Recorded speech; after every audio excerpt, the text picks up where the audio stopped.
माननीय राज ठाकरे, खरं तर पत्र लिहिण्याचा जमाना केव्हाच गेलाय.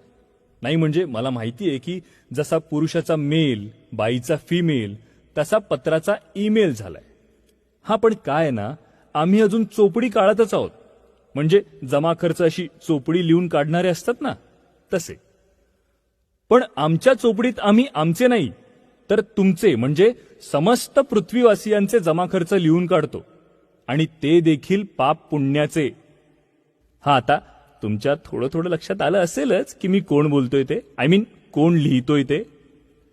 तर मी यम, हो, ज्याचा लोक तिटकारा करतात कायम, तोच मी यम. हा, आता तुम्ही म्हणाल थेट यमाने तुम्हाला पत्र लिहायचं काय कारण?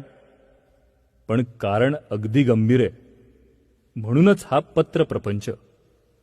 तर त्याचं झालं असं की तुम्हा माणसांच्या सगळ्या पाप पुण्याचा हिशोब ठेवून तुमचा हिशोब करायचं काम गेली कित्येक वर्ष मी आणि माझा मित्र चित्रगुप्त करतोय. पण गेली काही वर्ष टोटलच लागत नाहीये. म्हणजे एरवी पापाचा घडा भरला की हजर होणारा मी कित्येक वेळा जेव्हा जीव घ्यायला जागेवर पोहोचतो तेव्हा लक्षात येतं की या माणसाची वेळ तर आलीच नव्हती, तरी पण हा स्वर्गवासी झालाय.